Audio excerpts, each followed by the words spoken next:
النهارده ان شاء الله عاملين مع بعضينا كنافه بالمانجا. ان شاء الله هتعوز على اعجابكم، واتمنى يا رب كده تعملوها وخليكم معانا لاخر الفيديو. هنعمل مع بعضنا النهارده صنف حاجه كده حلوه تقدري تاكليها كده اخر اليوم. طبعا الجو حر بيبقى جميل جدا لما تاكلي فاكهه وكريمه وكنافه، يعني اكله كده ما شاء الله عليها كامله. يا ريت تخليكم معانا اخر الفيديو ان شاء الله، مش هتندموا ابدا. السلام عليكم ورحمه الله وبركاته. ازيكم يا حبايب قلبي؟ يا رب تكونوا بخير. اهلا وسهلا بيكم في قناه ابداعات فرح. احنا النهارده ان شاء الله ناويين نعمل كده حاجه حلوه. طبعا احنا طول الاسبوع اللي فات من بعد رمضان وبعد العيد شغالين نعمل اكل بسيط وعلى قد الايد واكل جميل جدا الاسبوع اللي فات. فالنهارده ناويين كده نعمل مع بعضنا حاجه حلوه. فناويين نعمل مع بعضنا الكنافه دي. طبعا احنا بنعملها كتير في رمضان. طيب ايه اللي فكرك بيها يا فرح؟ اللي فكرني بيها المانجا دلوقتي. طبعا موسم المانجا ما شاء الله طالعه في السوق كتير وجميله جدا.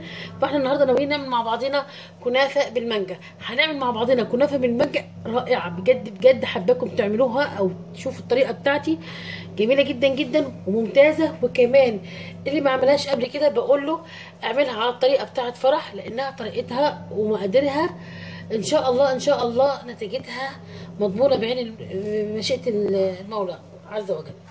زي ما انت شايفه كده الكنافه معايا. انت في ناس بتحب تكسرها تبقى زي الشعريه، يعني حته صغيره جدا كده. لا انا النهارده مش ناوي اكسرها حته صغيره كده، لا انا عاوزاها كده. بصي عاوزاها كده فيها يعني ايه كنافه شعري كده زي ما انت شايفاها كده. انا مسكت الكنافه بتاعتي فردتها كويس، اكيد بتجيبيها كده قطع. فردتها كويس وجميله زي ما انت شايفاها كده ما شاء الله عليها. الكنافه رائعه. فانا هنا معايا كوبايه كبيره من السمنه. هنا السمنه بتاعتي. وانا طبعا قلت قبل كده انا بستعمل سمنه ايه عشان ما حدش يقول لي ايه السمنه اللي انت استعملتيها يا فرح. هبدا دلوقتي اقلب الكنافه بتاعتي بالسمنه، لاني حابه كل حبايه من الكنافه تكون فيها سمنه.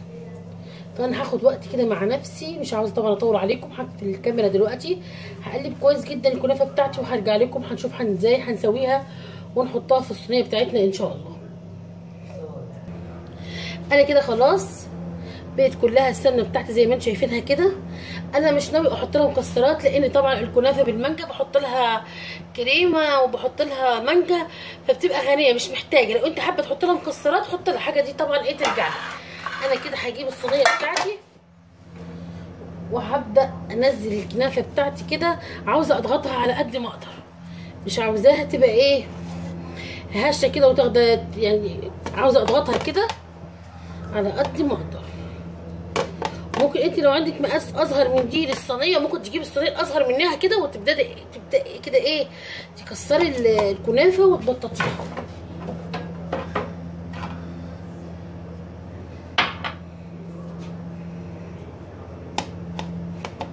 كده. انا خلاص الكنافه بتاعتي هحطها زي ما قلت من غير حشوه.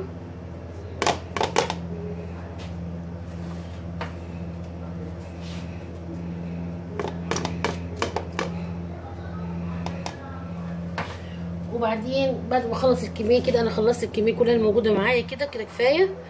فهجيب اي حاجه اضغط بيها عشان الصينيه بتاعتي تبقى الكنافه مضغوطه كويس جدا.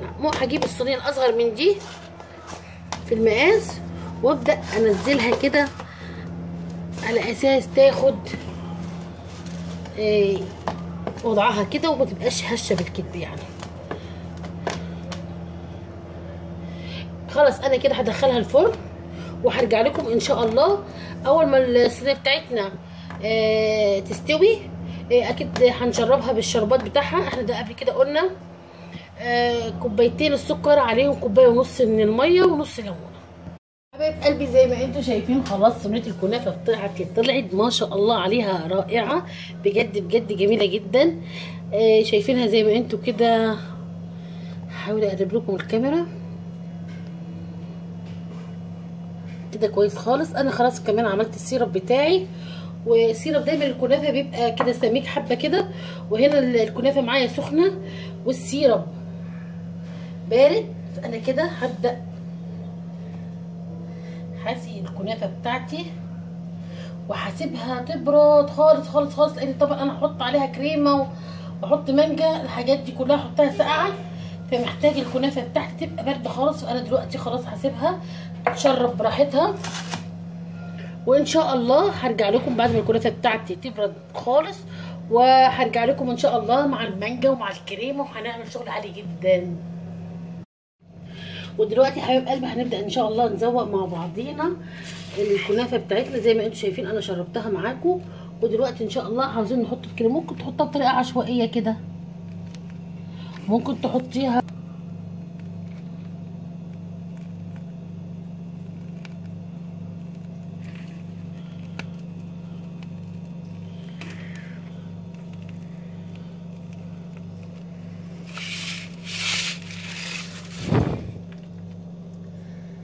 انا دلوقتي هخلصها كلها بالكريمه وهرجع لكم تاني.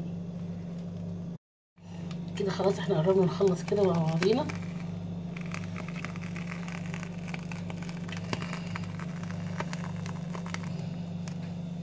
سهله جدا جدا، ماخدش وقت. ممكن نعمل كمان مع بعضنا الفراغات اللي زي كده، ولونها مش هتبان يعني، بس اهو.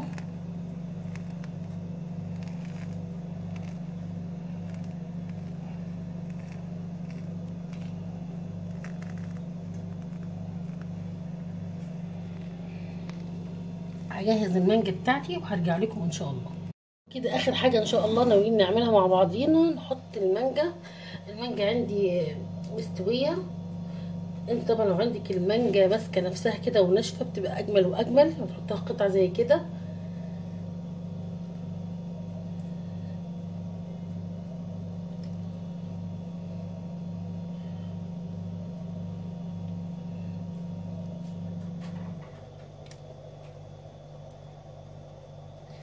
خلصت ان انا انزل المانجا كلها بتاعته، وهرجع اوريكي الشكل النهائي ان شاء الله. حبايب قلبي كده خلصنا من احلى كنافه ممكن تعمليها بالمانجا. الكنافه والله العظيم طالعه رائعه بجد بجد، اقول لكم يا ريت تعملوها كلكم. المانجا طبعا الموسم بتاعها دلوقتي، وكمان الحاجات دي بتبقى ساقعه كده في التلاجة والجو حر، بتبقى جميله جدا جدا. يا رب تعملوها وتعجبكم ان شاء الله، يا رب تحوز اعجابكم كلكم. لو عندكم اي اسئله اي استفسارات اكتبوا لي في الكومنتات، وان شاء الله انا هنبي كل طلباتكم. وان شاء الله ان شاء الله يا ريت تشجعونا وتعملوا لنا لايك وتشتركوا في قناتنا، واللي اول مره تشترك يا ريت تدخل وتفعل الجرس وتعمل لنا ان شاء الله اشتراك، وان شاء الله اوعدك هيوصلك كل جديد من ابداعات فرح. ويا ريت تشيروا الفيديو ده، عاوزه الكل يستفيد. وان شاء الله ان شاء الله استنظروا مني كل جديد من قناه ابداعات فرح. اسيبكم على خير يا حبايب قلبي، كل سنه وانتم طيبين.